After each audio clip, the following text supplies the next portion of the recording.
ठीक है, तो विल स्टार्ट विथ रेडशिफ्ट। उसके पहले मुझे पूछना है, आपको डेटा वेयरहाउसिंग के कॉन्सेप्ट क्लियर है क्या? Yes sir. Yes sir. Yes sir. Yes sir. सिर्फ पढ़े हैं या फिर क्लियर है? एक बार देखा है अभी याद नहीं है, ऐसा है क्या? क्या आपको पता है, if I ask question, do you have any answers with, मतलब कुछ भी बेसिक अंडरस्टैंडिंग समझा सकते हो उसके related? Yes sir. Yes yes sir. Yes sir. चलो कि ओके, चलो मुझे एक बात बताओ, डेटा वेयरहाउस और डेटा लेक में डिफरेंस क्या हो सकता है? बेसिक डिफरेंस बता दो, एक या दो भी बता दिया तो चलेगा। Data warehouse mostly deals with the relational database where the data is mostly in the structured form. And in case of data lake mostly stores the data which is not structured or we can say in the semi-structured form. Okay, it can also store structure data, मतलब ware house में हम लोग process data को डालते हैं generally. Yes. ठीक है, and can you tell me difference between any database और RDBMS system and a data warehouse? Anyone? For example, a and data warehouse like your voice is breaking. Snowflakes. Hello, yes yes, बोलो। hello. Yes yes, you are Am I audible. audible? Yeah you are.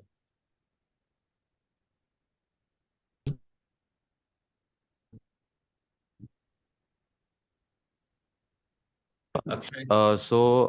A data warehouse can be a Redshift or an independent data warehouse can be a Snowflake, while a relational database can be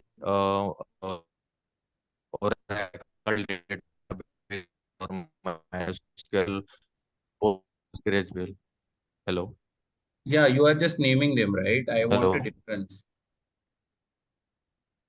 Hello? Yes, Yes, yes. anyone else? No, I want a difference, no? You are just telling about what services are used as a data warehouse and what are different RDBMS. I want a difference. Which type of data it's stored in RDBMS system? What is its operational use? Use case क्या है उसका? या फिर data warehouse का use case क्या है? उस regard में पूछ रहा हूँ। एनीवन? सर शिवेंद्र कौलवारी। हाँ बोलो। So in sir case of a in relational, अरे एक एक ही बोलो कोई। अक्षय शिवेंद्र को बोलने दो अभी। sir, in data warehouse, we can handle a complex query and data mining as we can handle. And in database, we can handle a simple and complex query. Uh, Also, in data warehouse, the data as read and uh, write as well. Uh, and in database, we can read Shivendra and data Shivendra, I just intensively. Want to understand, पहले point में difference कहाँ पे है? Sir, we can data read intensively and require data writes. और फिर से समझाओगे? Sir, uh, intensively and frequently data was read and write in data warehouse. Read and right? Yes, sir. Sorry, only reads. Right, sir. Right नहीं Yes. नहीं, मतलब आप जो बोल रहे हो ना उसमें तो डिफरेंस कहीं पे दिख नहीं रहा है, और वो चीज भी सही नहीं है। ठीक है, तो आई विल करेक्ट यू। ठीक है, जनरली ना अ, आपके RDBMS system is used for your day to day business needs. Day to day business needs मतलब क्या है? सिंपल है, आप आपका बिजनेस चल रहा है आपका, ठीक है, तो उसमें रिकॉर्ड एंट्रीज होंगी, जो करंट डेटा प्रोसेस होगा। रिकॉर्ड एंट्रीज मतलब इंसर्शन, इंसर्ट क्वेरीज, उसमें अपडेट क्वेरीज भी हो सकती है। If the user is already existing and he has made one more purchase और समथिंग लाइक दैट, उसमें अपडेशंस होंगे, उसमें डिलीशंस होंगे। मतलब DML operations are better optimized in your database systems, और डीएमएल इंटेंसिव ऑपरेशन ज्यादा होते हैं डेटाबेस सिस्टम में, क्योंकि वो करंट करंट डेटा से डील करते हैं। What do I mean by that is, current data से डील करना मतलब आपके डेली ऑपरेशनल यूज के लिए आरडीबीएमएस जब यूज होता है, तो you want insertions, you just don't read the data from database, right? You insert data, you delete data, और क्या DML कमांड है? बताओ। इंसर्ट, अपडेट, डिलीट, ये सब right, ऑपरेशंस right. होते हैं, ठीक है। Data warehouse is use to query generally historic data. What do I mean by that? The load in case of RDBMS is continuous. मैं आपको समझाता हूँ, ठीक है। मतलब देखो, आपके बिजनेस एप्लीकेशन के लिए, अगर आपका बिजनेस एप्लीकेशन समझो फ्लिपकार्ट है, फ्लिपकार्ट एक डेटाबेस से कनेक्टेड होगा, फिर फ्लिपकार्ट में यूजर एक्टिविटी जो भी हो रही है वो डेटाबेस में रिपोर्ट हो रही है, तो वो कॉन्टिन्यूअस है, राइट? जैसे यूजर एक्टिविटी कर रहा है 24/7, उसके हिसाब से ऑपरेशंस डेटाबेस में हो रहे हैं, ठीक है। लेकिन in case of data warehouse, the load is not frequent, load is periodic. Periodic मतलब हम लोग क्या करते हैं, पहले जो भी हमारे ऑपरेशनल डेटा सोर्सेस है उसका डेटा प्रोसेस करते हैं, ओनली रिक्वायर्ड डेटा हम लोग डेटा वेयर हाउस में लोड करते हैं, and data warehouse are intensively use for your DRL operation. DRL मतलब data retrieval language, right? Retrieval operation मतलब read operation. Making sense? Yes, sir. Yes, sir. Read Yes, sir. Optimise है. Data warehouse generally read optimised होते हैं, ठीक है। और historic data क्यों डालते हैं? To extract the insights for better decision making और इन्फॉर्म डिसीजन मेकिंग. समझ में आ रही है ये चीजें? Yes. Yes, sir. और एक, अगर ऑपरेशनल, अगर यूज केस के हिसाब से अगर डिफरेंस जानना है, तो आपका RDBMS आपको day to day business needs को एड्रेस करने में मदद करता है, and it can help you out with the certain data and information in that regard. But data warehouse का main application आता है कि आप historic data पे query करके you can understand trends, you can understand your business growth, you can understand the demographics, you can understand other parameters, ठीक है। उसके हिसाब से you can take certain steps and you query over long term data in this case, ठीक है।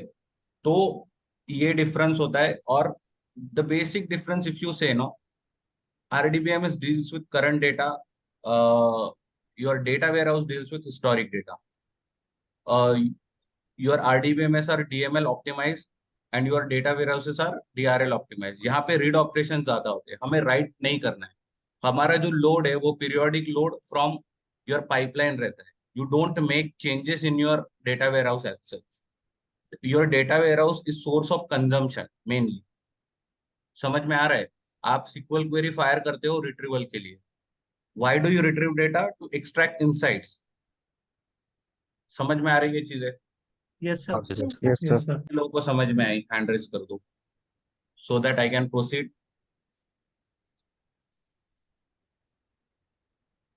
ये आपको खुद से पढ़ना पड़ेगा, क्लैरिटी लानी पड़ेगी, ठीक है। और इसको थोड़ा डेप्थ में पढ़ो सो दैट एटलीस्ट जो 4-5 पॉइंट जनरेट करोगे ना, वो ज्यादा प्रिसाइज और क्या बोल सकते हो, करेक्ट हो, ठीक है।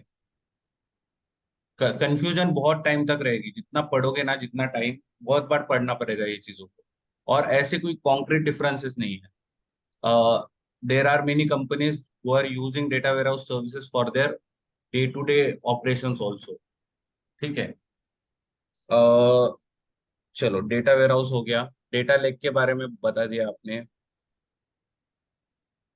ट्रेडिशनल डेटा वेयरहाउसेस और मॉडर्न डेटा वेयरहाउसेस में डिफरेंस पता है आपको?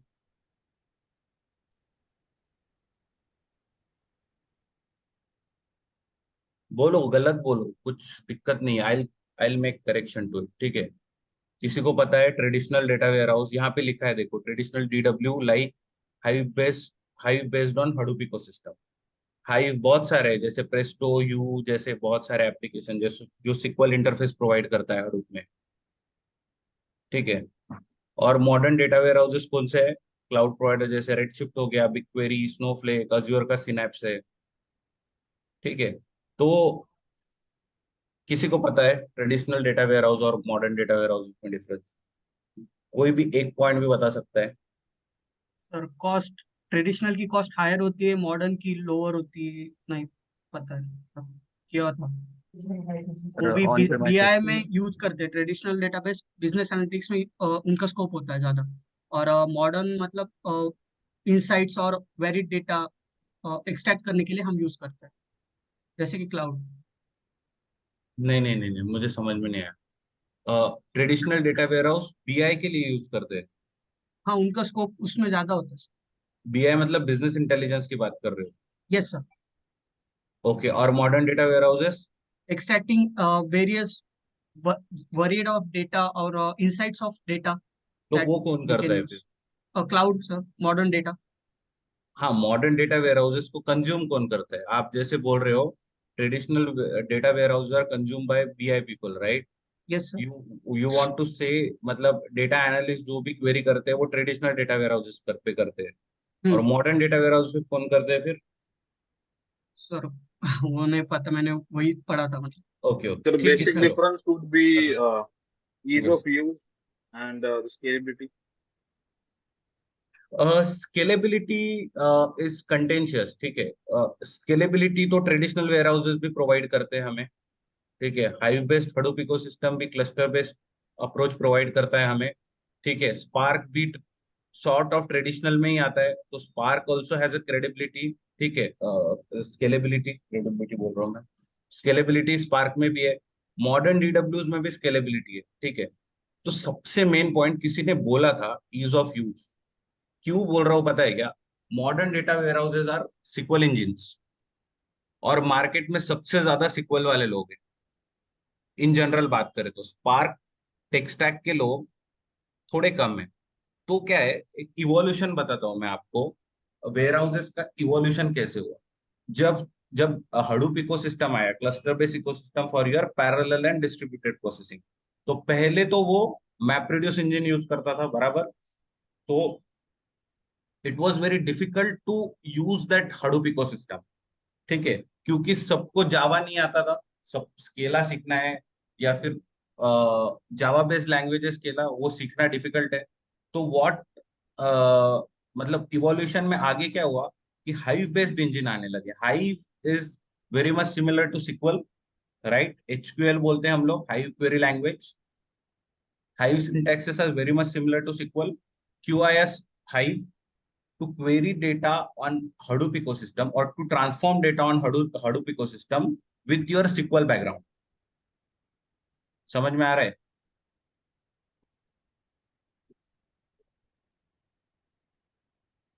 Hello, sir. हाँ बोलो। Can we say traditional data warehouse is on site and modern data warehouse on cloud? लेकिन हाँ, बोल सकते हो ऑन प्रेम और ये, लेकिन ऐसा तो नहीं है ना। तो आप क्लाउड बेस्ड सर्वर भी तो सेटअप कर सकते हो उसके लिए। जैसे समझो, if you are provisioning a cluster on EMR, ठीक है, for your Spark, and you are using S3 as EMRFS, Elastic MapReduce file system, तो वो भी तो क्लाउड पे हो गया। समझ में आ रहा है कि मैं क्या बोलना चाहता हूँ? Yes. आप अगर स्पार्क को भी ट्रेडिशनल में गिन रहे हो and you are availing Hadoop ecosystem, तो ईएमआर में भी हमने यही डिस्कस किया, we are availing Hadoop ecosystem only, right?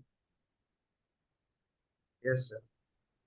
ठीक है। तो आप जब भी पढ़ोगे ना, थोड़ा टेनेशियस रहो इस चीज में, ठीक है। किसी को ना फेस वैल्यू पे मत लो। यूट्यूब वीडियो देख लोगे किसी का, वो ना बहुत इजी पॉइंट्स दे देंगे आपको कि ये ऑन प्रेम है या फिर ये ऑन क्लाउड है। उसको क्वेश्चन तो करो, अप्लाई योर माइंड। कोई काउंटर कर सकता है क्या मेरी आर्ग्यूमेंट को अभी, कि हडूप इकोसिस्टम हम लोग क्लाउड पे इनेबल नहीं कर सकते, या फिर अवेल नहीं कर सकते क्लाउड बेस्ड सिस्टम से?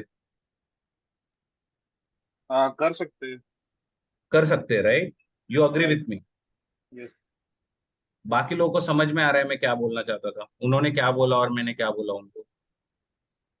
अभी किसी ने मुझे क्वेश्चन पूछा, can we say that traditional data warehouses are on prem and modern data warehouses are on cloud? मैंने उनको बोला, you can say modern data warehouses or on cloud services, but you cannot say traditional data warehouses are only on prem, ठीक है। आप traditional data warehouses को अगर spark को उसमें गिनते हो, you can enable and avail Hadoop ecosystem on EMR by provisioning EMR cluster, right? Yes, sir. That's what we have learned in Glue as well as EMR. Yes, sir. Yes, sir. In application bundle also we were selecting Hadoop. Yes, yes, yes, yes. समझ में आ रहा है क्या? बाकी लोगों को समझ में आ रहा है? Yes, sir.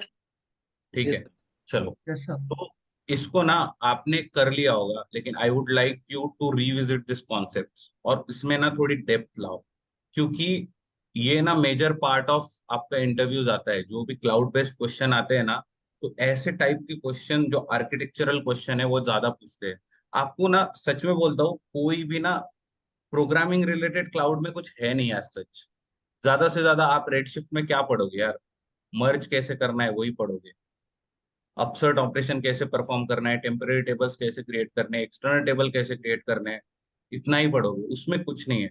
ज्यादा से ज्यादा ना data distribution, data storage, storage optimization, data security, data encryption, ये सारी चीजें जो है ना, टू हम क्या बोलते हैं, to provision a data warehouse, maintaining, building and maintaining a data warehouse solution.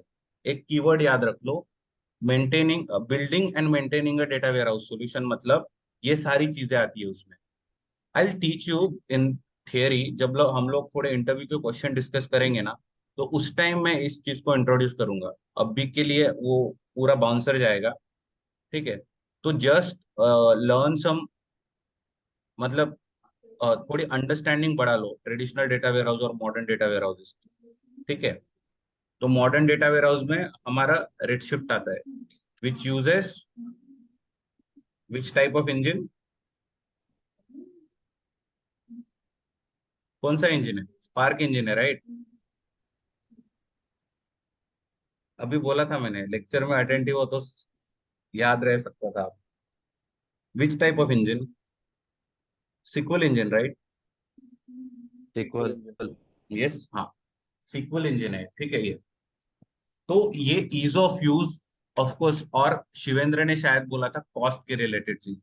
Yes, it has optimize the cost to an extent, ठीक है, लेकिन not every transformation operation can be performed on modern data warehouses. अगर modern data warehouses हर चीज को support करते तो हमारे स्पार्क बेस्ड सर्विसेज की जरूरत ही नहीं पड़ती, राइट? तो ये जो अंडरस्टैंडिंग आएगी ना डेटा प्रोसेसिंग की, वो एक्सपीरियंस के साथ आएगी, ठीक है? तो ऑर्गेनाइजेशन में भी जो हायर मैनेजमेंट होता है, they take decision regarding your ETL and ELT, ठीक है? हमें वो नहीं समझ में आते अभी के लिए। May be will gradually build an understanding. मैं तो, मेरे केस में तो, मुझे मैनेजर जब भी बोलता है कि इस टाइप के टेबल हमें रेडशिफ्ट में ट्रांसफॉर्म करने पड़ेंगे और इस टाइप के टेबल हमें स्पार्क में ट्रांसफॉर्म करने पड़ेंगे, आई डू क्वेश्चन हिम कि क्यों, कि इसमें ऐसा कौन सा ट्रांसफॉर्म है कि हम लोग मॉडर्न डेटा वेयर हाउस में नहीं कर सकते या फिर रेडशिफ्ट में नहीं कर सकते। It's not about whether you can handle those transforms और not, but which system can provide you a better optimised and performance wise solution, वो वैसे है, ठीक है? तो there are certain things which traditional data warehouses running on cloud provides you, and there are certain things which your modern data warehouses provides you, ठीक है? तो इसमें कोई चॉइस नहीं है कि modern data warehouses better है, traditional data warehouses अभी यूज ही नहीं हो रहे, ठीक है? तो अगर आपको ये पता होगा ना, evolution of your data processing framework, तो आपको पता है एक्सट्रैक्ट ट्रांसफॉर्म लोड हम लोग बात करते थे, ETL। मैं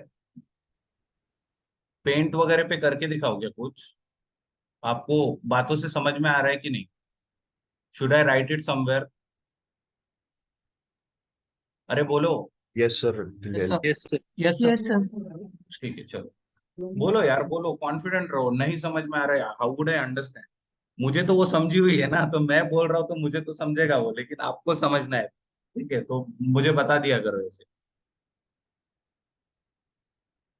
चलो, तो मैं क्या बोल रहा हूँ, evolution of data processing framework में बोल रहा हूँ।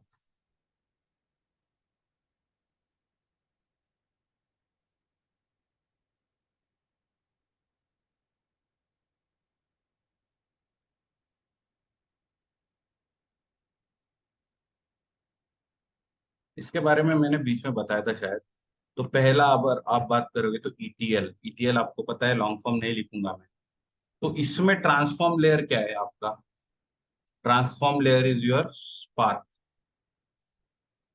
राइट? स्पार्क मतलब आपका हो गया traditional approach, traditional DW,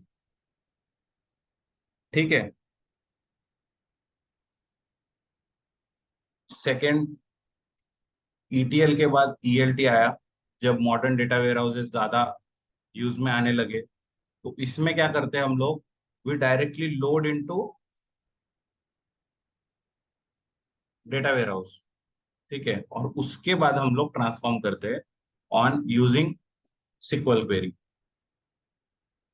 transform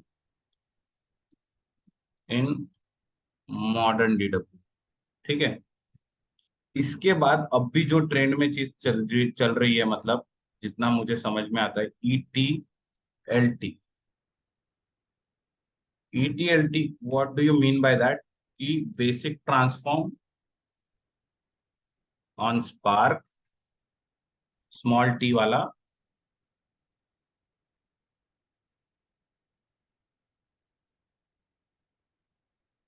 load it into ware house.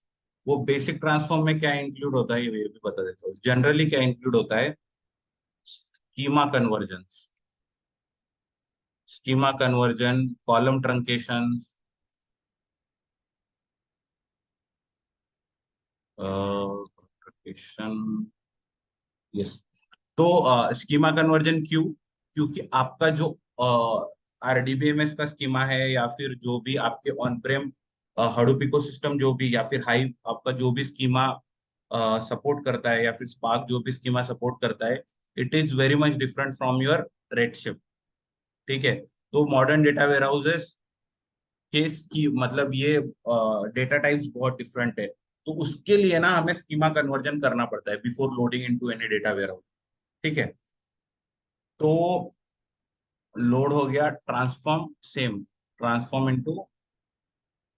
तो जनरली ये ट्रांसफॉर्म कौन से होते हैं? एग्रीगेशन रिलेटेड, क्या है बताओ?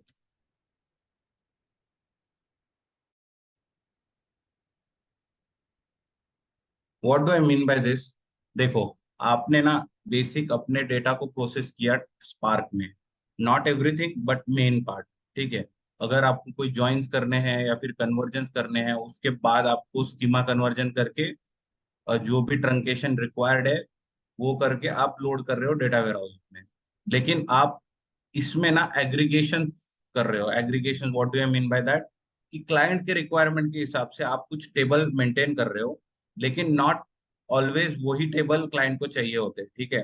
तो फ्रीक्वेंटली यूज कुछ यूज केसेस होती है, उसको हम लोग एग्रीगेट टेबल में क्वेरी करते हैं, ठीक है। We store those aggregate tables and those tables are consumed by clients directly, मतलब कंज्यूम बाय क्लाइंट्स डायरेक्टली, और योर एमएल टीम, मतलब जो भी डेटा साइंस वाली टीम है, या फिर आपकी डेटा एनालिस्ट वाली टीम है, जो भी डैशबोर्ड या फिर रिपोर्ट्स बना रहे, उनको अगर कंज्यूम करने के लिए कोई एग्रीगेट टेबल्स चाहिए, उस रिलेटेड चीजें हम लोग यहाँ पे करते हैं। And of course the main transform also includes your upsert operations. Upsert में भी, अपसर्ट मतलब update and insert.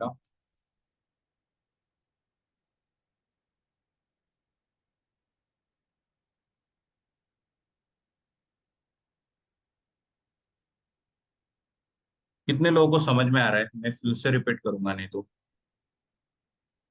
I do understand कि थोड़ा बहुत रिलेट नहीं हो पा रहा होगा, ठीक है। लेकिन हमें ईटीएल ईएलटी ये तो चीजें पता है ना पहले से, Yes, sir. पता है, राइट? तो Yes. इसमें Yes, sir. डिफिकल्टी नहीं आई ना? ईटीएलटी क्या है समझ में आ रहा है? Combination of ETL and ELT, right? Yes, sir. ठीक, चलो। तो हम लोग मेन पॉइंट से डाइवर्ट तो हो गए।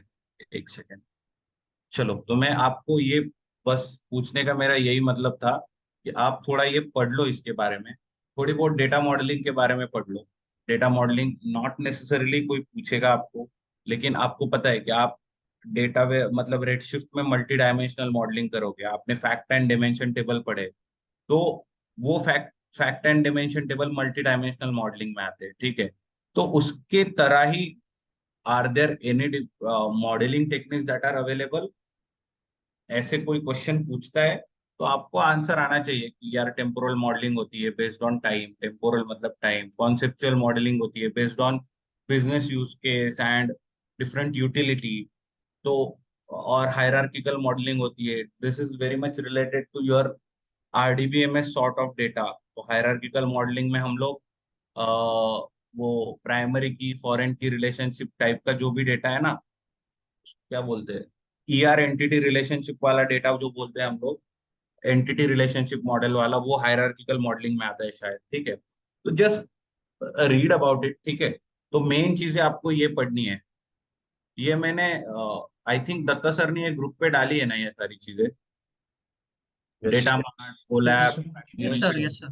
डाली है, राइट। तो Yes. एक बार इसको रिवाइज कर लो, ठीक है, आज वो कर लो टाइम निकाल के। उसके बाद हम लोग अभी रेडशिफ्ट पे आते हैं। रेडशिफ्ट में क्या क्या कवर करेंगे, एक ब्रीफ ओवरव्यू दे देता हूँ। रेडशिफ्ट सर्वरलेस में what is workgroup and namespace, वो कवर करेंगे। रेडशिफ्ट क्वेरी एडिटर में what are these things, database schema, tables, data querying कैसे होते हैं।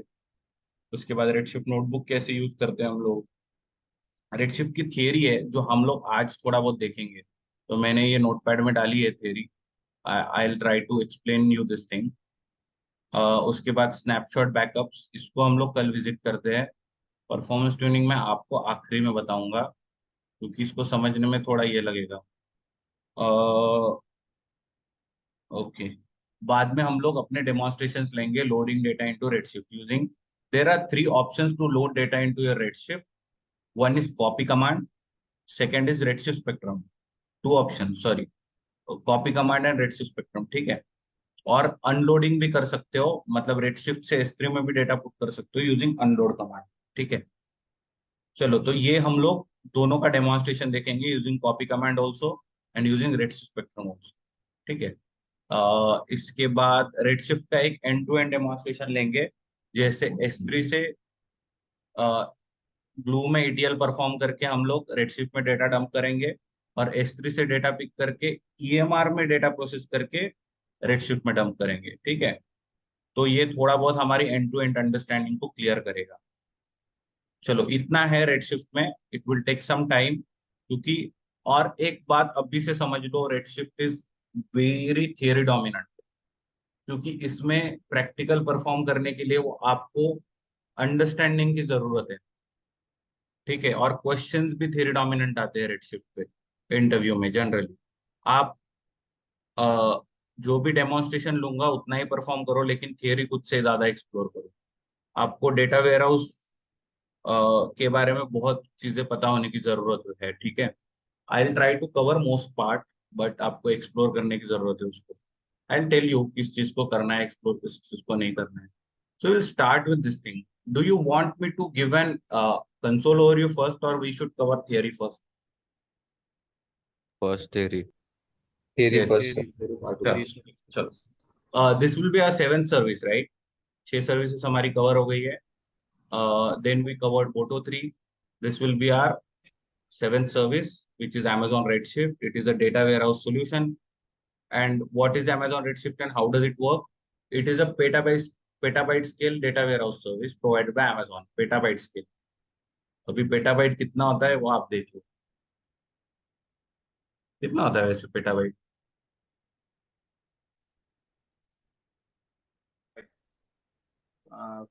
1000 TB. यस यस, 1000 टेराबाइट होता है शायद, yes right. And it is use to store and analyse large amount of data, ठीक है। तो जनरली हिस्टोरिक डेटा बोल सकते हैं हम, हिस्टोरिक डेटा लिखते हैं।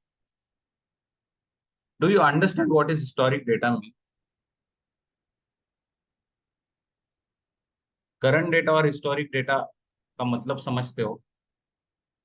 Yes, sir. यस, ठीक है ना। मतलब अपडेशंस क्या बोलते हैं, रियल टाइम नहीं होते, आपके डेटा वेयर हाउस में, मतलब रेडशिफ्ट में, ठीक है। रियल टाइम का मतलब समझते हो ना, अब भी कोई रिकॉर्ड इंसर्शन की रिक्वेस्ट आई है, अब भी इंसर्ट हो जाएंगे, वैसा नहीं है। हम लोग इसको पीरियोडिक लोड करते हैं रेडशिफ्ट, ठीक है। तो ये जनरली हिस्ट्री डेटा को लोड करते हैं। चलो, and redshift uses parallel query execution. What does this mean? Parallel query execution मतलब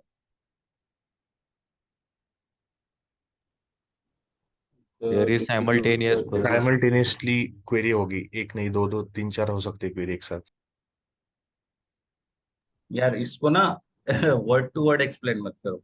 यू शुड अंडरस्टैंड कि क्लस्टर में जो चीजें होती है ना, वो उसके कॉन्टेक्स्ट में एक्सप्लेन करो इसको। पैरेलल क्वेरी एग्जीक्यूशन मतलब क्या हो?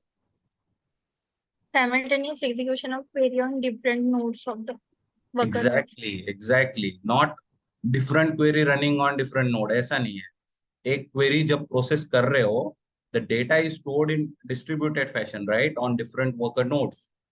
तो डिफरेंट वर्कर नोड पे वो क्वेरी साइमल्टेनियसली एग्जीक्यूट होती है। हाउ, मतलब वो क्या क्या करेगा फिर? It will enhance your query performance, right.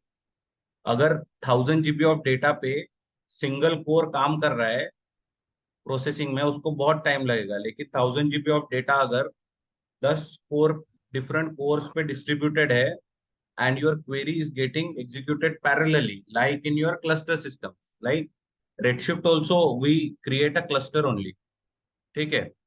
redshift भी एक क्लस्टर बेस्ड इकोसिस्टम ही है, तो redshift में भी हम लोग क्लस्टर ही क्रिएट करते हैं, ठीक है। चलो, तो सेम है, जैसे स्पार्क में डिस्ट्रीब्यूटेड प्रोसेसिंग होता है ना, वैसे ही रेडशिफ्ट में भी होता है, ठीक है। ओके, चलो आर्किटेक्चर देखते हैं। इसको रिलेट करने का ट्राई करो विथ योर ईएमआर। हमने ईएमआर में क्लस्टर नोड्स देखे थे, कौन कौन से थे, नाम क्या थे उसके? Yes. Primary and Primary, core and task. Primary और master, you can say. Second is core, third is Task. task. Nodes, ठीक है। और आप कोर नोड्स में जब जाते हो, किसी वर्कर को उसके अंदर क्या रहता है? एग्जीक्यूटर्स रहते हैं, राइट। Yes, Yes. sir. एक वर्कर के अंदर डिफरेंट एग्जीक्यूटर्स होते हैं। तो इसकी हायरार्की भी ना, यहाँ पे लीडर नोड मतलब आपका प्राइमरी नोड है, प्राइमरी या मास्टर नोड। लीडर नोड का काम क्या होगा? To एक distribute the Establish वर्ड में connections अगर with बता other. सकते हो, बोलो। It will establish connections with other nodes. Resource अगर मैनेजर, किसी भी मास्टर का काम एक वर्ड में मैंने पूछा आपको, तो क्या बता सकते हो? सबसे इंपॉर्टेंट काम क्या होता है उसका? Resource storage. मॉनिटरिंग, मतलब ऐसे बोल नहीं सकते हो सबसे इंपॉर्टेंट काम क्या होता है, लेकिन वो ये मैं सुनना चाहता था क्वेरी प्लानिंग। आपके आपकी क्वेरी अगर सबमिट हो रही है क्लस्टर पे, तो लीडर का सबसे इंपॉर्टेंट काम वही है ना, work distribution across different compute nodes, right? Yes, sir. And its Yes. monitoring also, yeah, right? Aggregation and monitoring, correct। चलो, ऐसा नहीं है कि क्वेरी प्लानिंग सबसे इंपॉर्टेंट काम है। I wanted to hear about it कि क्वेरी प्लानिंग वर्ड आता है कि नहीं किसी के मुंह से? किसी के नहीं आया? कैटलिस्ट ऑप्टिमाइजर का काम क्या होता है? Query planning. अच्छा, क्या क्या? Logical query planning. ओके, सिर्फ लॉजिकल प्लान बनता है क्या वहां पे? Physical to logical. Sorry, optimization. Optimization कैसे, कहाँ पे होता है ऑप्टिमाइजेशन? कोई बता सकता है मुझे कैटलिस्ट ऑप्टिमाइजर के बारे में?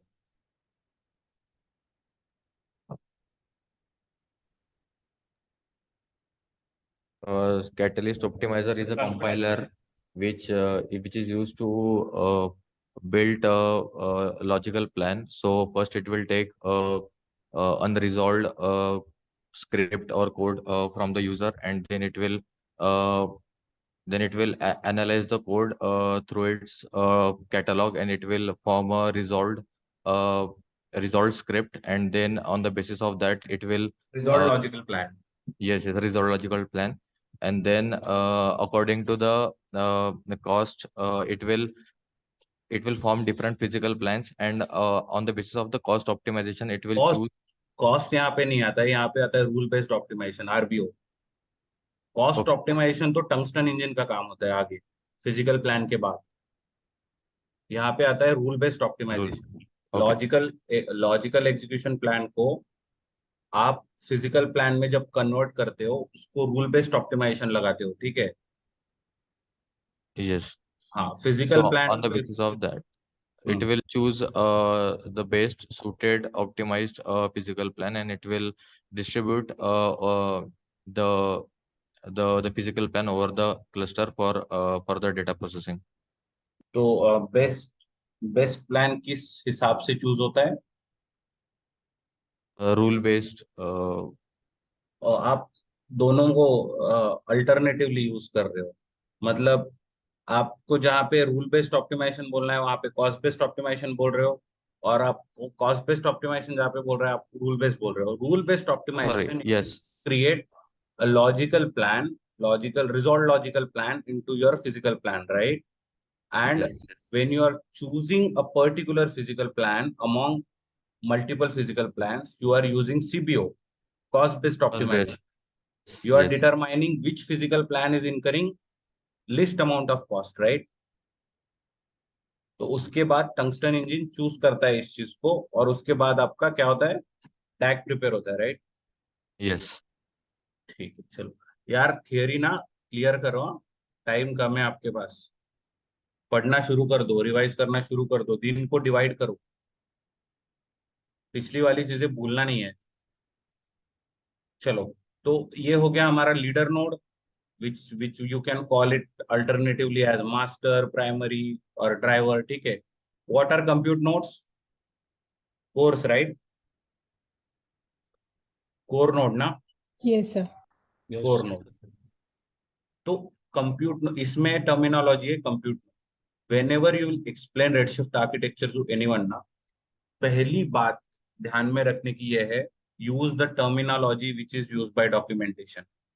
Try to avoid use of primary and core nodes. Try to avoid, ठीक है।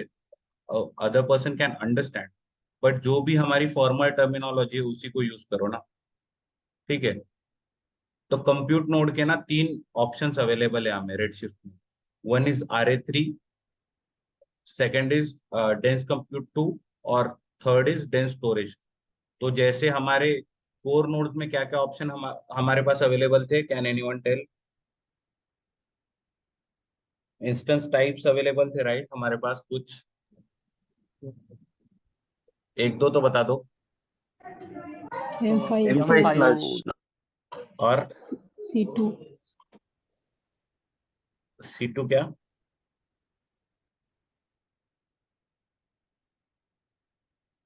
आगे भी होगा ना। एम एम मतलब एक उसका सिग्निफिकेंस है, 5 का कुछ सिग्निफिकेंस है, डॉट एक्स का कुछ सिग्निफिकेंस है, लार्ज का कुछ सिग्निफिकेंस है, वैसे ही C2 कुछ तो होगा। T2 small, T2 micro, T3 small, ये सब इंस्टेंस टाइप्स है, right? RA3 x large, RA3 8x large, RA3, ऐसे ऐसे बहुत सारे इंस्टेंस टाइप्स है वहां पे हमारे पास, बहुत सारे इंस्टेंस टाइप अवेलेबल है, ठीक है। तो इसमें 3 टाइप के इंस्टेंस टाइप अवेलेबल है। It has its own utility, you need to explore कि इसका मीनिंग क्या है। डेंस कंप्यूट मतलब ये कंप्यूट ऑप्टिमाइज है, ये समझ में आ रहा है। डेंस स्टोरेज मतलब ये स्टोरेज ऑप्टिमाइज है, ये समझ में आ रहा है। These are 2 self explanatory thing. RA3 के बारे में आप खुद से पढ़ो एक बार, चलेगा? Yes sir. Yes. एक बार पढ़ लेना सारी चीजें, ठीक है। I will provide you the notes at the end, ठीक है। लेकिन अभी के लिए ना खुद से ट्राई करो ये चीजें। नोड स्लाइसेस मतलब आपके एग्जीक्यूटर्स है, मतलब each compute node can have multiple node slices. समझ में आ रहा है? एग्जीक्यूटर को यहाँ पे yes, sir. नोड स्लाइसेस बोलते हैं, ठीक है। तो use this terminology, node slices, compute nodes, leader node, ठीक है। तो आप अगर रिलेट कर दोगे ना दोनों चीजों को, दोनों आर्किटेक्चर को, तो आपकी अंडरस्टैंडिंग इजी हो जाएगी। The next part is your Redshift managed storage. RMS बोलते हैं हम लोग इसको। तो Redshift has its own storage where it is storing your data, right? जैसे S3 का स्टोरेज है, आपके जो भी प्रोसेसिंग सर्विसेज है लाइक EMR, ग्लू, वो रेडशिफ्ट वो S3 के स्टोरेज को यूटिलाइज करते हैं, राइट? लेकिन modern data warehouses has its own storages. तो रेडशिफ्ट का भी स्टोरेज है, उसका नाम है रेडशिफ्ट मैनेज स्टोरेज। तो वो स्टोरेज का टाइप क्या है? तो यहाँ पे ना कॉलमनर स्टोरेज मॉडल है। What do I mean by that? Can anyone explain me? Columnar storage model क्या होगा और how it will be different from the ones which we have been using till now? Yeah, in the form of rows and columns, like table-like structure. तो अब तक क्या कर रहे थे हम लोग फिर? सर ये जो यस। मॉडल होता है मतलब ट्रेडिशनल जो मॉडल होता है वो रो और कॉलम में होता है। जो लेकिन जो कॉलमनर स्टोरेज मॉडल होता है वो जो भी कॉलम्स रहते हैं वो सेपरेट सेपरेट रो में डिस्ट्रीब्यूट हो जाते हैं। मींस अगर अपने पास नेम का कॉलम है, हम्म। आईडी नेम और सैलरी का कॉलम है, तो हाँ। नेम के सारे वैल्यू एक ही रो में आ जाएगी। उसके बाद आईडी के सारे वैल्यू एक ही कॉलम में रो में आ जाएंगे। मींस हॉरिजॉन्टल ऐसा हो जाएगा इसमें। ठीक है। आपको suppose block we have to storage और फेच। कॉलमनर स्टोरेज के बारे में पढ़ना चाहिए, ठीक है? आप सही बोल रहे हो टू एन एक्सटेंट। तो ब्लॉक स्टोरेज में क्या होता है? आपकी एक ब्लॉक में ना एंट्री होती है रिकॉर्ड लेवल। रिकॉर्ड मतलब रो, राइट?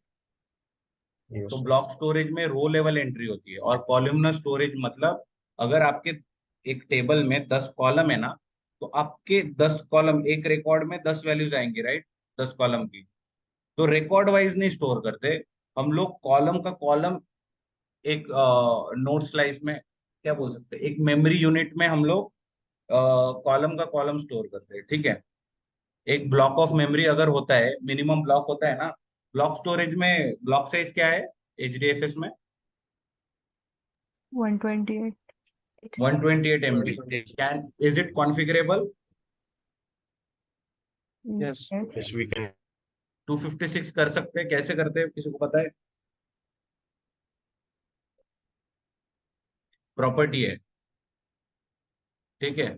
देख लेना एक बार। स्पार्क में प्रॉपर्टी है इंक्रीज योर ब्लॉक साइज, ठीक है? तो कॉलमनर स्टोरेज मॉडल मतलब आपका अगर टेबल है, कस्टमर टेबल है, जिसमें कस्टमर आईडी, उसका नेम, एज, जेंडर, ये सब चीजें है, तो आपका टेबल कैसे स्टोर होगा? द ब्लॉक साइजेस, एक ब्लॉक, तो आपका जो एक ब्लॉक साइज होगा ना, इसमें एक में मेमोरी कंपोनेंट होगा, तो उसमें आपका एक कॉलम आता है, ठीक है? तो how it is useful, columnar storage क्यों यूजफुल होता है? क्योंकि देखो, इफ यू सी, एक डेटा देखते हैं क्या हम लोग? Let's look at data. एक सेकेंड, कल का ही डेटा देख लेते हैं।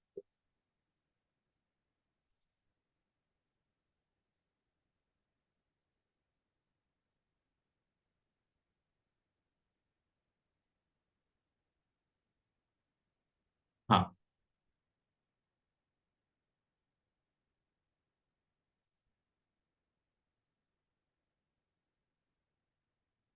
चलो। अगर आप इसमें देखोगे कॉलमनर स्टोरेज में, तो क्या होगा? एक आपके मेमोरी ब्लॉक में आपकी डेट जाएगी, एक इसमें प्रोडक्ट जाएगा, एक इसमें कैटेगरी जाएगी, एक इसमें प्राइस जाएगा, एक इसमें क्वांटिटी, एंड एक इसमें customer ID, right? Make sense? तो इसका एडवांटेज क्या होगा? एडवांटेज सबसे ज्यादा होता है क्योंकि रिकॉर्ड लेवल में आपको यूनिक रिकॉर्ड ही मिलेंगे सारे। लेकिन आप अगर कॉलमनर स्टोरेज करोगे तो you will have to store very less values. देखो, प्रोडक्ट ए मतलब आपको प्रोडक्ट ए की एक ही वैल्यू स्टोर करनी पड़ेगी, राइट? This will be one value, and you will store the references to it. मतलब आपको ये समझ में आ रहा है क्या what I am trying to से?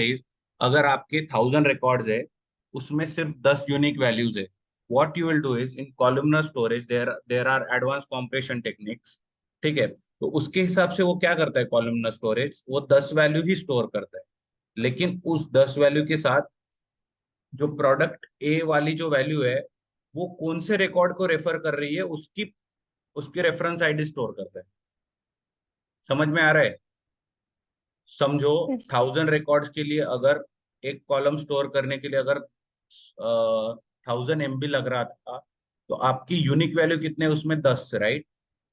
तो कितने वैल्यू स्टोर कर रहे हो, 10, तो आपको स्टोरेज कितना लग रहा है, 10 MB, राइट? यस समझ सर। में आ रहा है? Yes. Yes, sir. Yes, sir. Yes. You are storing only unique values, and you are storing its references. Whenever you perform query on your data warehouse, it has its query engine optimized in such a way that it will be able to fetch your data for that particular column from the reference, right? तो आपका जो query भी है ना वो भी fast हो गया। If you query the data of 1000 records और 1000 वैल्यूज, उसके लिए टाइम लगता है, टेबल स्कैन बड़ा रहेगा उसका। Making sense? मैं लिख Yes, के sir. हाँ, तो what I am trying to say is, लिख के देता हूं मैं यहाँ पे।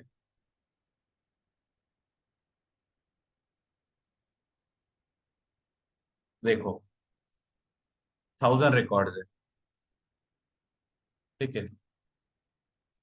प्रोडक्ट कॉलम के लिए अगर ब्लॉक स्टोरेज में रखते हो तो देयर विल बी, मतलब ब्लॉक स्टोरेज से कंपैरिजन छोड़ दो, अगर उसको 1000 MB लग रहे, तो what happens with your columnar storage is,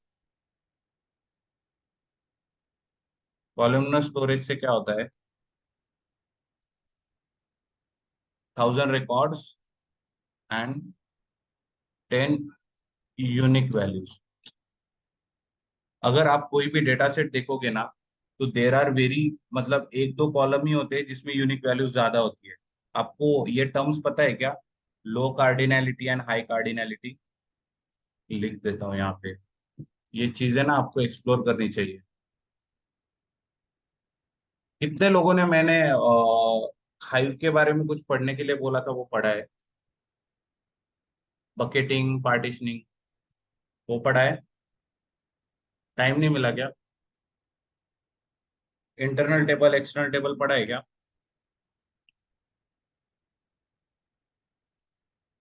अरे बोलो।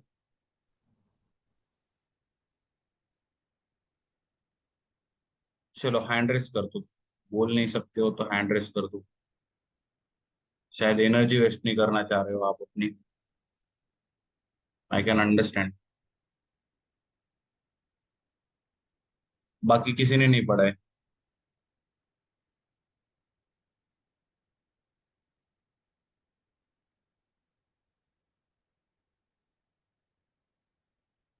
यार आप ना एटलीस्ट एक्सटर्नल टेबल और इंटरनल टेबल पढ़ लो, बाकी मेरा कोई कंसर्न नहीं है आप क्या पढ़ रहे हो क्या नहीं, ठीक है। एक्सटर्नल टेबल और इंटरनल टेबल ये पढ़ लो, क्योंकि हमें ये कॉपी कमांड के टाइम पे इंटरनल टेबल क्रिएट करना पड़ता है, और रेडशिफ्ट स्पेक्ट्रम जब डेमोन्स्ट्रेट करेंगे तब एक्सटर्नल टेबल क्रिएट करना पड़ेगा, ठीक है। और मटेरियलाइज व्यू के बारे में पढ़ा है सबने? मटेरियलाइज व्यू के बारे में भी थोड़ा बहुत पढ़ लो कि उसके सिंटैक्सेस क्या है, ठीक है। चलो, तो इतना कर लो, मेरे रिलेटेड जो भी पार्ट है इतना कवर कर लो खुद से, ठीक है। बाकी तो आपकी चॉइस है आपको करना है या नहीं bucketing, partitioning. When ever you think you will require it, जब आपको इंटरव्यू में पूछा जाएगा तब भी कर लो आप, आपको अगर अभी इम्पोर्टेंट नहीं लगता है तो इट इज योर चॉइस। तो हाई कार्डिनलिटी, लो कार्डिनलिटी, ये ये हम लोग ना बकेटिंग के टाइम पे थोड़ा एक्सप्लोर करते हैं जनरली। तो जनरली अगर लो कार्डिनलिटी कॉलम्स है, लो नंबर ऑफ यूनिक वैल्यूज वाले कॉलम्स है समझो, तो उसमें ना ये कॉलमनर स्टोरेज आपको बहुत ज्यादा ऑप्टिमाइजेशन प्रोवाइड करता है। What happens is it only stores 10 values and stores respective references. ठीक है। और इसका जो भी इंटरनल है ना, वो शायद प्रोप्राइटरी है, तो वो पब्लिक डोमेन में नहीं है। वैसे ही स्नोफ्लेक में भी ना काफी चीजें प्रोप्राइटरी है उनकी, तो they haven't shared it in public domain. तो इनका भी स्टोरेज मॉडल है ना, like this references and all, how your query engine refers to your columnar storage, ये भी proprietary चीज है, ठीक है। तो we don't have very much information available on it, ठीक है। लेकिन हमें इतना पता है कि it will store your 10 values and also store your respective references, ठीक है। चलो, तो आपको समझ में आया how your columnar storage will help in not just optimizing storage cost, यहाँ पे लिख देता हूं मैं, help in storage cost optimization,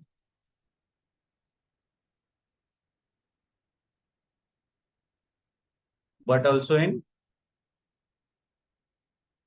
बोलो, वेरी परफॉर्मेंस, राइट। Yes. कैसे, कोई समझा सकता है मुझे?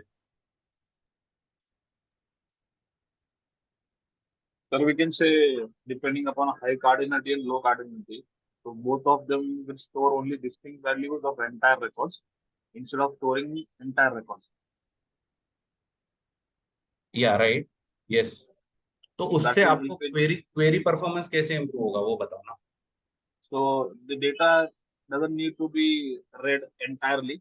Instead, yes, it has to only read the reference values for it. Right. मतलब आप ये बोलना चाहते हो, अगर 1000 रिकॉर्ड्स होंगे, तो आप प्रोडक्ट में जब रेफर करोगे तो 1000 रिकॉर्ड को आपको जाके ये करना पड़ेगा, राइट। टेबल स्कैन में 1000 थाउजेंड की रिकॉर्ड जगह पे वो इंक्लूड होंगे। बस 10 वैल्यू के बीच में जाएगा और जो वैल्यू है उसके आगे का रेफरेंस वैल्यू बस एग्जैक्टली, मतलब आपका total table scan will have only 10 records, right. 10 unique value है, मतलब ज्यादा से ज्यादा अगर आपको पहले 9 में नहीं मिल रहा है, तो मैक्स कॉम्प्लेक्सिटी होगी 10वें नंबर पे तो मिल ही जाएगा, क्योंकि 10 ही यूनिक वैल्यू है, राइट। Yes. यही बोलना चाहते हो ना, समरुद्ध? ओके, ठीक है, चलो। बाकी लोगों को समझ में आ रहा है ये चीज? Yes. ठीक है, Yes, sir. चलो। कहाँ थे हम लोग? Lost chain of thought. Parallel query execution हो गया हमारा। हाँ, रेडशिफ्ट मैनेज स्टोरेज में थे हम लोग। हाँ, तो रेडशिफ्ट मैनेज स्टोरेज में ना, these are two very important features. हम लोग इस थ्योरी को ना बाद में थोड़ा डिटेल में देखेंगे, अब भी मैं इंट्रोड्यूस इसलिए कर रहा हूँ, you should understand how Redshift warehouse is different from your traditional warehouses, ठीक है।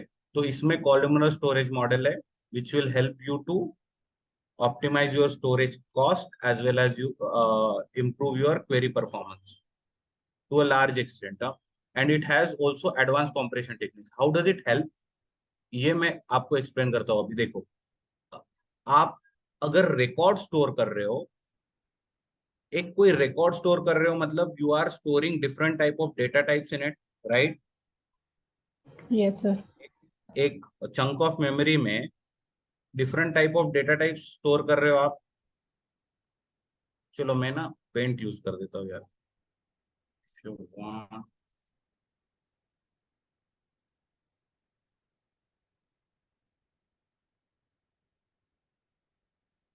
ये देखो, अगर ये आपका समझो रेडशिफ्ट मैनेज स्टोरेज है, ठीक है। What will do is,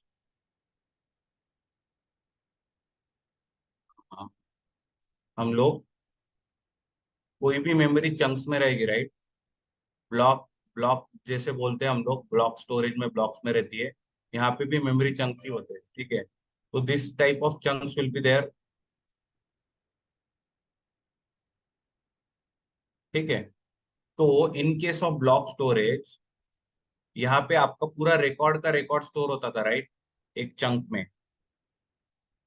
block storage में रिकॉर्ड मतलब 10 different column values, one can be integer, यहाँ पे बोल रहा हूं मैं, one can be integer, one can be string, one can be float, or और बहुत सारे डेटा टाइप्स है, वन कैन बी बुलियन, ठीक है।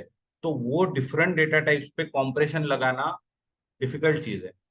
तो in this case, what happens is in our data warehouse, modern data warehouse, columnar storage, तो लिखना नहीं आ रहा है। कॉलमनर स्टोरेज में क्या होता है, ये देखो, अगर ये मेमोरी चंक है ना, इसमें अगर प्रोडक्ट प्रोडक्ट कॉलम स्टोर्ड है, तो ये क्या है, ये स्ट्रिंग है, राइट। तो स्ट्रिंग के भी कुछ कॉम्प्रेशन टेक्निक होंगे। स्ट्रिंग पे एक पर्टिकुलर, अगर as it is storing uniform data type, तो इस पे आप पर्टिकुलर डेटा टाइप के लिए ऑप्टिमाइज कॉम्प्रेशन टेक्निक लगा पाओगे।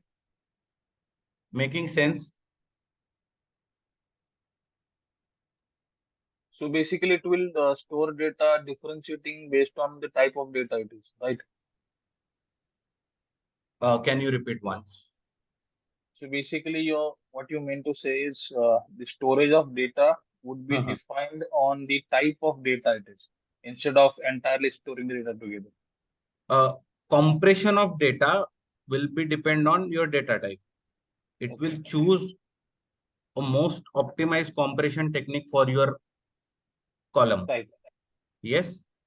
तो अगर आपके एक ब्लॉक में समझो integer type of data stored है, तो Redshift has its own compression techniques for integer type of data.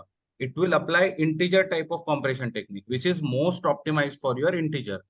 अगर दूसरे ब्लॉक में स्ट्रिंग टाइप ऑफ डेटा है, तो उस पे वो स्ट्रिंग के लिए मोस्ट ऑप्टिमाइज्ड कॉम्प्रेशन टेक्निक लगाएंगे। There are different compression techniques, I can show you, just don't मतलब अभी इतना उसके बारे में जानना नहीं है हमें। हाँ, ये देखो, raw, bytedict, delta, LZO, mostly ये सब एडवांस कॉम्प्रेशन टेक्निक है which are suitable for different type of data types, ठीक है। तो वो ये इंटरनल मैकेनिज्म है, you don't make any choice in this regard, ठीक है। तो ये internal of your Redshift query engine, ठीक है। You just need to know why it is why this columnar storage is more optimized than your block storage, ठीक है। आप जब कोई सॉल्यूशन डिजाइन कर रहे हो, you need to know right certain features of it, that's why I am telling you, but this is internal part, you don't have any say in it. समझ में आ रही है बाकी लोगों को चीजें? Yes. Yes, Yes, Yes, sir. sir. Yes, sir. चलो, यहाँ पे मुझे लिखना नहीं आया यार, इसलिए I was trying to do that. तो कहाँ थे हम लोग? ओके, चलो। तो रेडशिफ्ट मैनेज स्टोरेज के बारे में समझ में आया हमें। Will look into certain depth. आपको अगर पढ़ना है ना इसके बारे में, डॉक्यूमेंटेशन पढ़ो। रेडशिफ्ट का डॉक्यूमेंटेशन बहुत बहुत ज्यादा यूजफुल है, लेकिन एक वार्निंग है, बहुत ज्यादा कॉम्प्लिकेटेड भी है, काफी कॉम्प्लिकेटेड है। आप कॉलमनर स्टोरेज पढ़ने जाओगे ना, आपको 2-3 बार पढ़ना पड़ेगा उसमें क्या है, लेकिन बहुत ज्यादा यूजफुल है। आज आज कोई भी जिसको समझना है आरएमएस, वो जाके रेडशिफ्ट के डॉक्यूमेंटेशन में जाके आरएमएस पढ़ लो, you will understand what I have tried to explain you.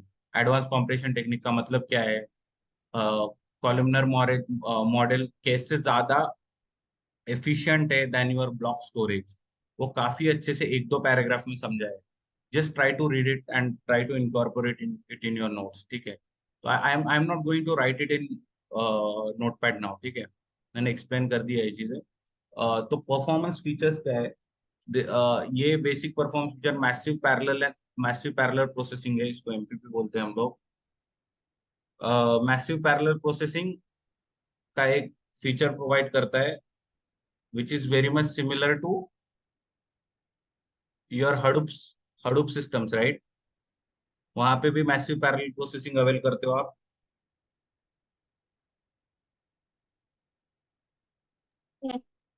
yes, sir. तो और यहाँ पे हमने जैसे देखा कॉलमनर डेटा स्टोरेज है, ये एक आपका परफॉर्मेंस फीचर है, क्यू परफॉर्मेंस फीचर है। It is helping you to improve your cost as well as your query performance, right? By storing less values, and in turn it will improve time taken to query your data, ठीक है। अब Prachi, edit कुछ लिखो मत यहाँ पे, no sir, no sir. गलती से हो गया होगा, मैं बता रहा हूँ। हाँ सर, वो मेरे फोन से लॉगिन किया है ना मेरा, दैट्स ठीक है, व्हाई। ठीक ठीक। तो ओके। बाद में है डेटा कॉम्प्रेशन। जैसे हमने बोला एडवांस कॉम्प्रेशन टेक्निक यूज होती है, तो दिस ऑल्सो हेल्प्स। तो combination of this two will help you in improving your query performance, ठीक है। And how this will help, यहाँ पे मैसिव पैरेलल प्रोसेसिंग मतलब पैरेलल क्वेरी इंजन है ना यहाँ पे हमारा, राइट। तो उस of course parallel processing will help if you have a distributed storage, and if you are able to apply same query on different worker node at different worker nodes and then aggregating the process data, तो आपका query performance improve होगा। query optimizer, तो जो SQL query engine है Redshift का, उसमें query optimizer का feature है, it has its own what what do you say, मैंने अभी एक word use किया था, प्रोप्राइटरी, हाँ। तो ये क्वेरी ऑप्टिमाइजर की भी चीजें सारी प्रोप्राइटरी है उनकी, ठीक है। तो ये क्वेरी ऑप्टिमाइजर में करते क्या है हमें सच नहीं पता है, मतलब मैंने जितना सर्च करने का ट्राई किया है, तो इतनी ही इंफॉर्मेशन पब्लिक डोमेन में अवेलेबल है। क्वेरी ऑप्टिमाइजर के अंदर और क्या ऑप्टिमाइजेशन करता है वी डोंट नो, ठीक है। तो एक क्वेरी ऑप्टिमाइजर है which helps you to optimize your queries, ठीक है। The final one is result caching. Result caching is takes place at two levels, ठीक है। वन इज क्वेरी रिजल्ट की कैशिंग होती है, I'll explain this thing, query result caching, and other is query caching. What do I mean by this is, अगर आपने कोई query की है रेडशिफ्ट क्वेरी से, रेडशिफ्ट क्वेरी इंजन से, तो उसके रिजल्ट स्टोर होते हैं, and if query of similar nature has been requested to perform, तो उस केस में क्या होता है, ये रिजल्ट जो कैश्ड रिजल्ट है, कैशेड रिजल्ट जो भी है, वो आपको प्रोवाइड किए जाते हैं। This this also help you improve your query performance, right. अगर सब्सिक्वेंट क्वेरीज है for which the queries have taken place earlier, उसके लिए वो क्वेरी क्वेरी टाइम कम लगेगा। Yes, sir. कैसे कैसे कैसे हेल्प करता है हमें, वैसे ही करता है, कंप्यूट टाइम एलिमिनेट करता है ऑलमोस्ट। बोलो। faster Yes, outputs. sir. ठीक है। और क्वेरी कैशिंग मतलब क्या है पता है क्या, it does not only store query result but also stores query also, ठीक है। अगर प्रीवियसली कोई क्वेरी हुई है, ठीक है, तो उसके जो भी परफॉर्मेंस मैट्रिक्सेस और उसकी जो भी एंसिलरी इंफॉर्मेशन है, तो वो भी स्टोर करता है रेडशिफ्ट, टू अंडरस्टैंड कि इसके लिए कितने रिसोर्सेस लगेंगे, इसके लिए कितने क्या बोल सकते हो, बाकी भी जो चीजें हैं उसके लिए जो भी प्रोविजन करनी है या फिर अलोकेट करना है वो क्वेरी के लिए, तो वो बेटर वे से कर सकता है।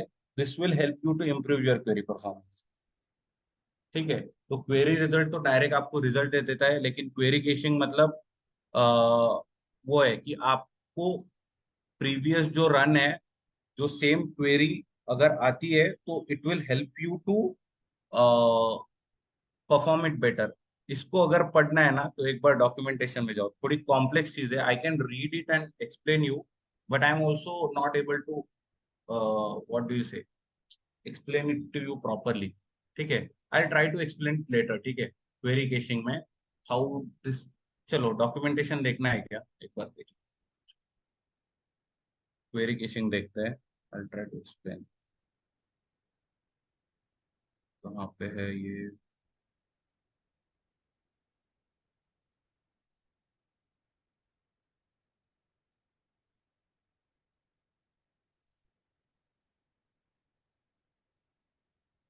Just give me a second ना।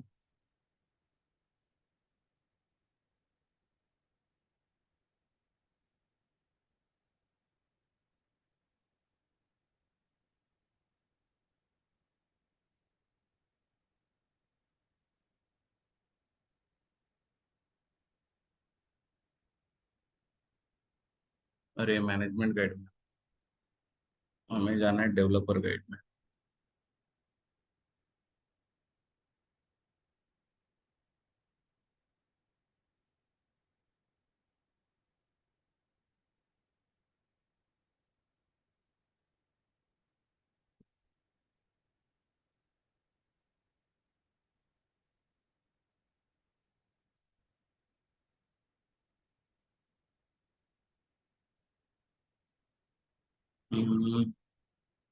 Tuning query performance processing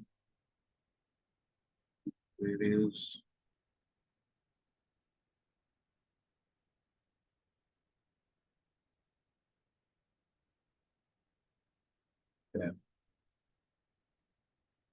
automatic table optimization और column compression.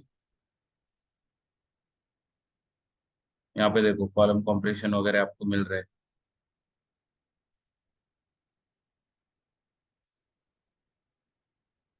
Data distribution query plan. Okay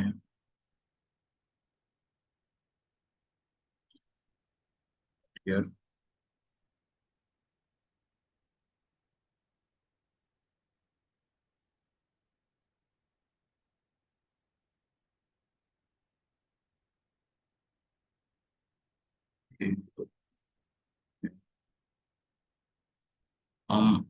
I'm not able to find it. I'll search it and I'll let you know, ठीक है। मैं इसके बारे में information डाल दूंगा और कल बता दूंगा नहीं क्वेरी कैशिंग के बारे में। एज फार आई अंडरस्टैंड वो सिर्फ क्वेरी का पूरी की पूरी क्वेरी ये करता है। और नॉट एबल टू रिकलेक्ट यार, मेरे को पता ही है, याद नहीं आ रहा है ये चीज मुझे अभी। I know there is this flag, वो सेट होता है, बट पूरी तरह से याद नहीं आ रहा है मुझे, ठीक है। यहाँ पे लिखा है कि कुछ मैंने नहीं है। हाँ चलो मैं इसको बता दूंगा आपको, ठीक है। तो बस याद रखने की ये बात है, क्वेरी रिजल्ट की कैशिंग भी होती है और क्वेरी की भी कैशिंग होती है। I know there is this table that is maintain, उसमें एक फ्लैग होता है, वो ट्रू होता है तब वो क्वेरी कैशेड है या नहीं है समझ में आता है हमें, ठीक है। I will tell you about that, ठीक है। मैं इसमें डाल दूंगा, जब नोट्स में आपके ग्रुप पे डालूंगा ना तो आई एडिट हियर, ठीक है। द नेक्स्ट पार्ट इज, आपको समझ में आया परफॉर्मेंस फीचर के बारे में, how your redshift features perform help you to run performance optimized queries, ये समझ में आया सबको? Yes sir. ठीक है ना? कितने लोगों को समझ में आया अब तक की चीजें? एक बार हैंड रेस कर दो so that we can proceed, ठीक है। इसके बाद कुछ नहीं, सिक्योरिटी है वो देख लेंगे बाद में, कंसोल ओवरव्यू लेके मैं एंड कर दूंगा session. Tomorrow will do the demonstration, okay. काफी लोग को समझ में आया, ठीक है चलो। लेकिन इसके बाद पढ़ लेना, ठीक है, ये चीजें। तो डेटा सिक्योरिटी एंड प्रोटेक्शन हमने S3 के रिगार्ड में ये चीजें पढ़ी है। डेटा सिक्योरिटी लाइक SSL, यहाँ पे भी सीक्रेट सॉकेट लेयर प्रोटेक्शन ही है एंड TLS प्रोटेक्शन है। This is for your data in transit, right? बराबर है? Yes sir. Data in transit के लिए SSL एंड TLS है, राइट? अरे यार, ओके। और हाँ, तो योर डेटा प्रोटेक्शन मतलब आपके सेम ही है, ठीक है। डेटा इंक्रिप्शन में server side encryption, client side encryption. यहाँ पे सिर्फ इंक्रिप्शन एट रेस्ट में एक पर्टिकुलर इंक्रिप्शन आप याद रख सकते हो, दिस वन AES 256 इंक्रिप्शन। ये रेडशिफ्ट का खुद का कॉम्प्रेशन, खुद का इंक्रिप्शन है, ठीक है, AES 256। सिर्फ ये बताने के लिए मैंने ये सारी चीजें डाली। और ये भी बताना था मुझे कि आपको आपका जैसे S3 में डेटा सिक्योर रहता है, the security feature that S3 provides you for Redshift also. Redshift has its own storage. So in that case, Redshift also has similar type of features.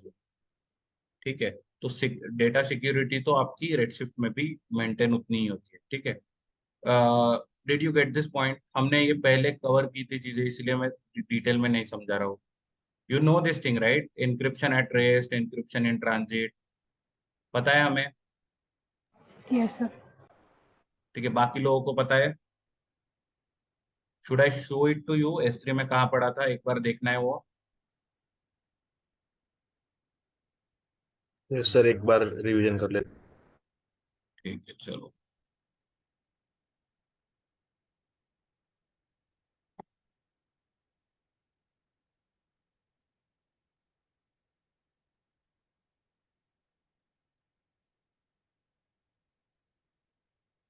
यहाँ पे देख.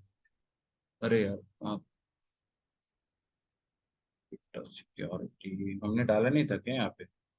I will show you in syllabus only. ठीक है, हमने यही से पढ़ा था शायद उस टाइम पे. नहीं सर, वहाँ पे लिखा है आपने नोटपैड में। लिखा है क्या? ओके. है यार मुझे दिख नहीं रहा था अभी. ओके.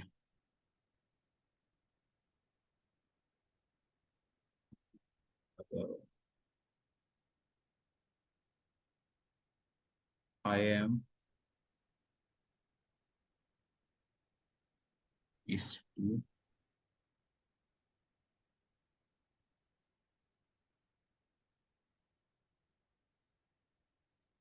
आपको दिखता है तो आप मुझे बता देना. कंट्रोल F से फाइंड कर सकते हैं. हाँ, डेटा सिक्योरिटी ना, डेटा सिक्योरिटी नाम लिखा था क्या? क्या लिखा था? Find SSL. नहीं यार, वो नाम से नहीं है. S3 फाइंड सिक्योरिटी है। SSL और TLS. Security. Find S3 SSL और सिक्योरिटी है, TLS. 7 नंबर का पॉइंट है सर S3 में। ओके.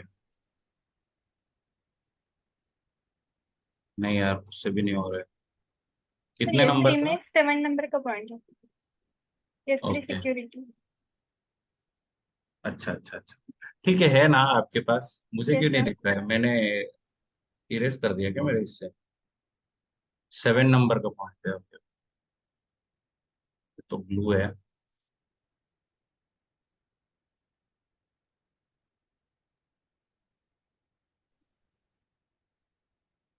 यार हमने ETL के भी बेसिक्स लिए थे ना? ओके. Yes sir. हाँ, यहाँ पे बताया था देखो मैंने आपको, ये पढ़ना है करके. HDFS, high Meta store, internal और मैनेज टेबल, एक्सटर्नल टेबल. यार ये पढ़ लो हाँ, क्योंकि मुझे जरूरत है. आपको समझना, समझ में आना चाहिए आगे हम लोग जो भी चीजें करें. हाँ मिल गया. चलो, ये था हमारा. देखा था हमने server side encryption, client side encryption, SSL, TLS. ठीक है, ये हो गया आपकी सिक्योरिटी एट रेस्ट, सिक्योरिटी और encryption at rest and security और एन्क्रिप्शन इन ट्रांजिट. यही हो गया. वही ये चीजें आगे भी सेम ही है. जस्ट आपको इसमें भी वही है वो दिखाने के लिए मैंने यहाँ पे डाल दिया. समझ में आ गया ये चीज कि मैं फिर से समझाऊं? क्लियर है सर. क्लियर है राइट? चलो. तो अभी के लिए हम लोग थियरी में तो यहीं पे रुकते हैं. ठीक है, let's have a quick overview on the console. ठीक है, रेडशिफ्ट कंसोल कैसा है, उसके बाद हम लोग लेक्चर एंड कर देते हैं. ठीक है, तो this is your Redshift console. You have Redshift serverless as well as provision cluster also. ठीक है, तो you can use Redshift serverless, but in general for production हम लोग प्रोविजन क्लस्टर अभी भी, मेरे केस में हम लोग रेडशिफ्ट प्रोविजन क्लस्टर यूज करते हैं जनरली. RA3 6 8x लार्ज के कुछ 4 नोड है हमारे क्लस्टर में, विच हैज अराउंड, कितना डेटा है उसमें, 36.7 टेराबाइट ऑफ डेटा अभी स्टोर्ड है. 7% स्टोरेज यूटिलाइजेशन है हमारे इसमें. मतलब कितना होगा स्टोरेज साइज? एक सेकंड को कैलकुलेटर यूज करने दो.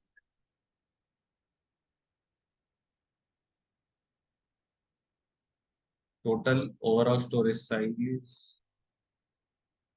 7% इज योर 36 टेराबाइट.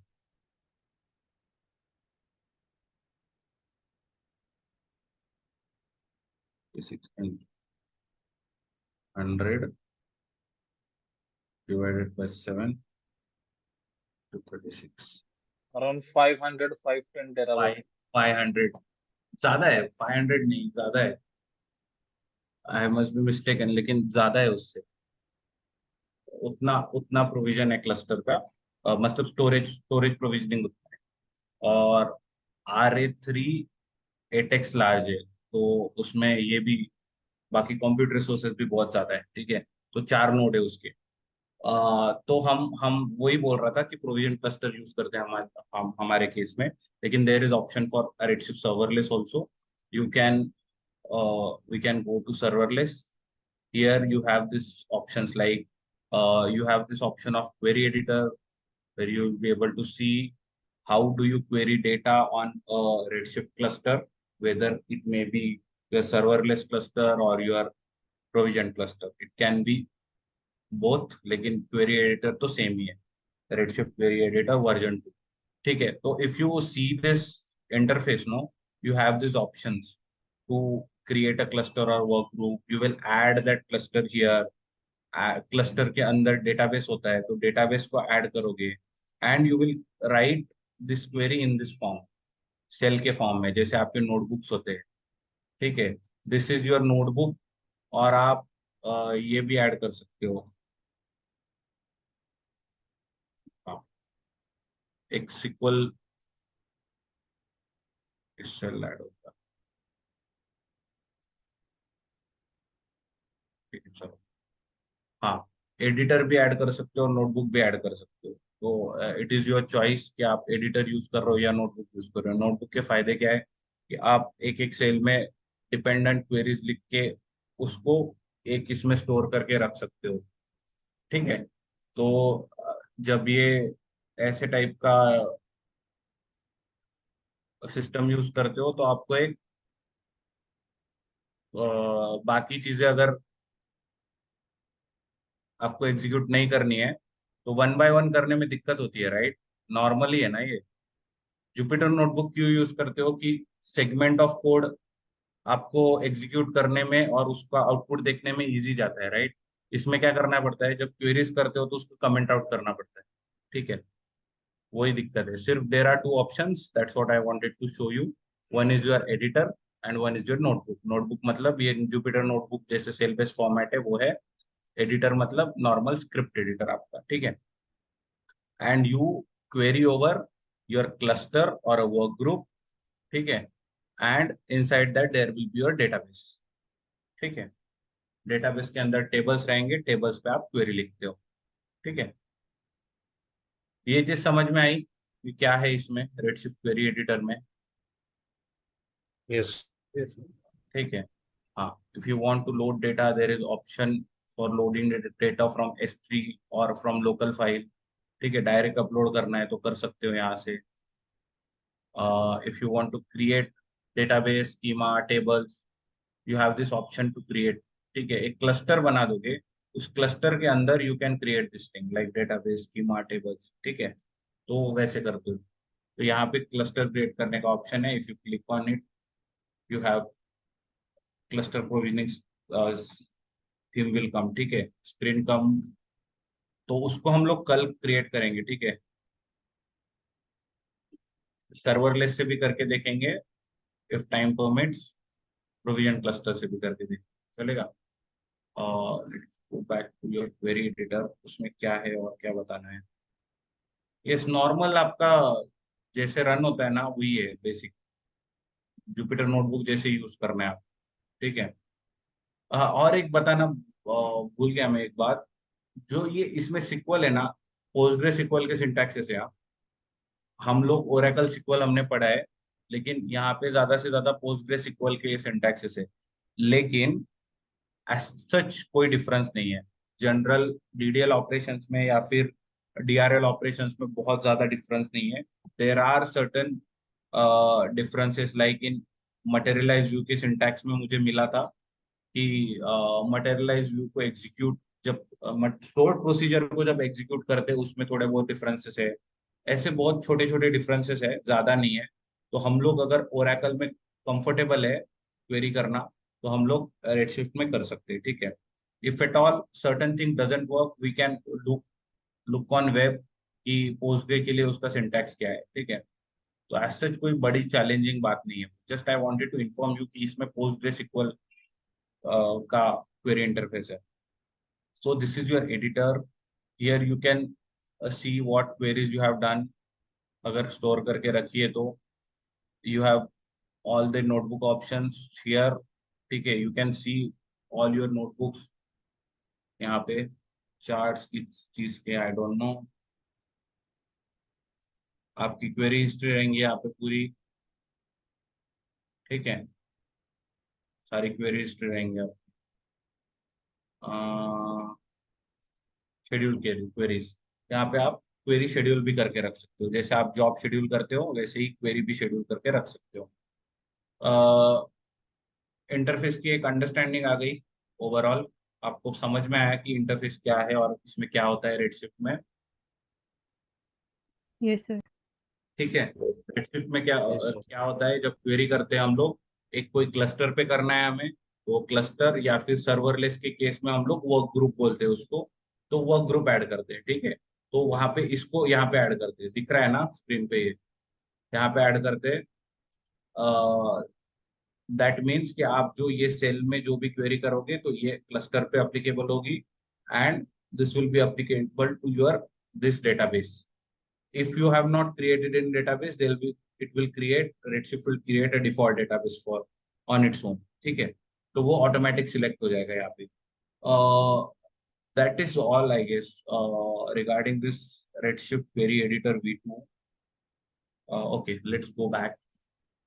और कोई ऑप्शन है क्या देखते हैं हम लोग। हाँ, तो ये इसमें work group configuration, name space configuration करके चीजें है।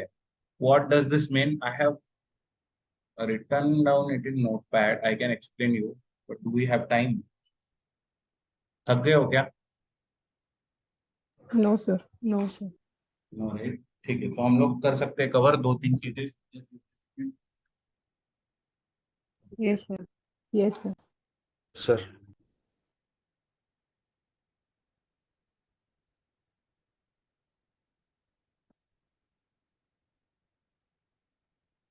हाँ,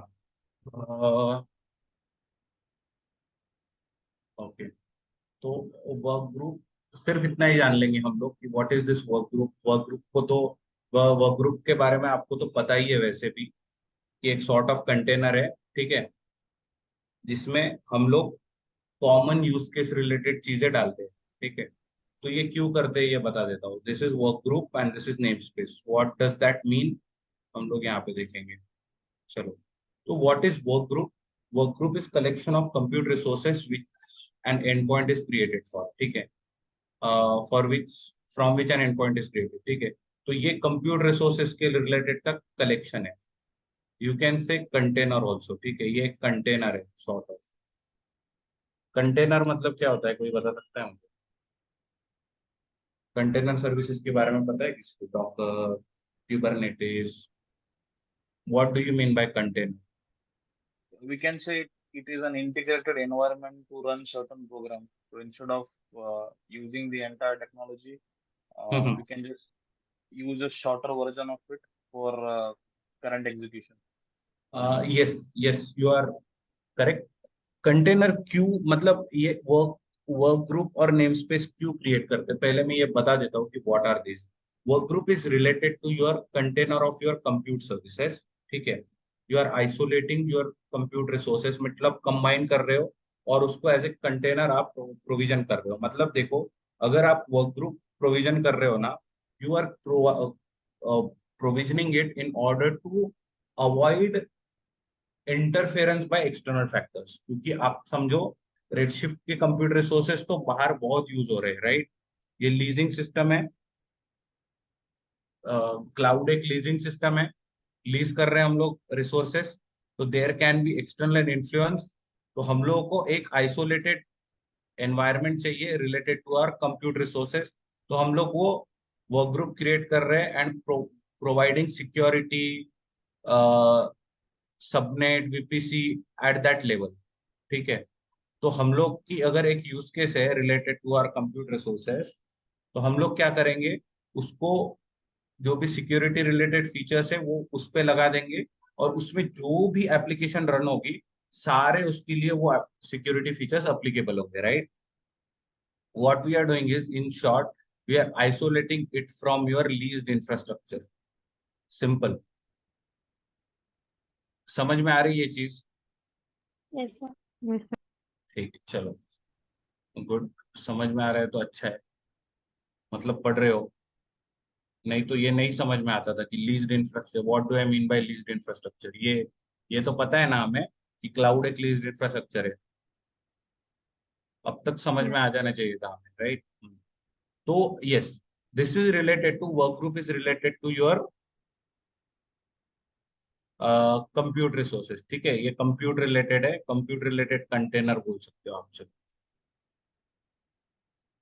container which is use to, मतलब हम लोग प्रोविजन कर रहे हैं to get an isolated environment, and this are group together, this group together computer resources like RPUs. RPUs मतलब रेडशिफ्ट प्रोसेसिंग यूनिट। लिख लेता हूँ यहाँ पे so that there will be no confusion. Redshift, DPU सुना था हमने? Yes. कहाँ पे सुना था बताओ? Data processing unit. Yes. हाँ, कहाँ पे सुना था? कहाँ पे सुना था? कौन सी सर्विस में सुना था? यू में Blue में ईएमआर में डीपीयू कहाँ पे देखा आपने वैसे? ईएमआर में तो डायरेक्ट हम लोग इंस्टेंस टाइप प्रोवाइड कर रहे थे ना। Yes sir. वो डीपीयू के टर्म्स में वहां पे ऐसे बात नहीं होती है। जनरली हम लोग वर्कर ग्रुप के बारे में बात करते हैं ना, वर्कर टाइप के बारे में ग्लू में, तब पावर टू डीपीयू पावर उसके बारे में बात होती है। In general in provision cluster in EMR, not sure about EMR serverless, but EMR में तो हम लोग प्रॉपर इंस्टेंस टाइप के जो भी स्पेसिफिकेशंस है, लाइक कितने वीसीपीयू कोर्स है, कितने रैम है, वो डायरेक्टली उसके टर्म्स में बात करते हैं हम लोग। Okay, maybe I am missing out on something related to EMR serverless, हो सकता है वहां पे डीपीयू की बात हो सकती है, एक बार देख लेना। तो नेम स्पेस, नेम स्पेस क्या है? Namespace is collection of database objects and users. This is storage related. तो देखो, अगर आपको स्टोरेज रिलेटेड कुछ नेटवर्क आइसोलेशन चाहिए तो आप क्या करोगे? नेम स्पेस क्रिएट करोगे। This groups together schemas, tables, user और एडब्ल्यूएस की management service keys for एनक्रिप्टिंग data. इसके अंदर ज्यादा जाओ मत। सर्वरलेस के लिए आपको ये पता होना चाहिए कि एक वर्क ग्रुप क्रिएट करना पड़ता है और एक नेम स्पेस, इतना पता करो। Work group is related to your collection of computer resources. Work group से आपको कंप्यूटर रिसोर्सेस का एक्सेस मिलता है, और नेम स्पेस से आपको स्टोरेज रिलेटेड रिसोर्सेस का एक्सेस मिलता है। ठीक है, ये सर्वरलेस के लिए एप्लीकेबल है। ठीक है, इतना ही ध्यान में रखना, ज्यादा डिटेल में जाने की जरूरत नहीं है। If you want to do that you can, but I don't find it very much useful. ठीक है, आपको ये पता होना चाहिए जब भी आप रेडशिफ्ट सर्वरलेस यूज कर रहे हो तो you will need to provision work group for availing computer resources, and you will need to provision name space for availing storage related resources. समझ में आया? Yes sir. ठीक है, चलो मैं ये लिख देता हूँ। when using a Redshift serverless, we need to provision work group for compute resources for availing it.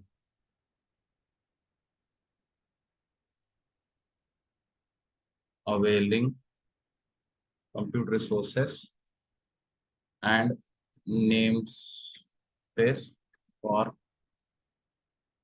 availing.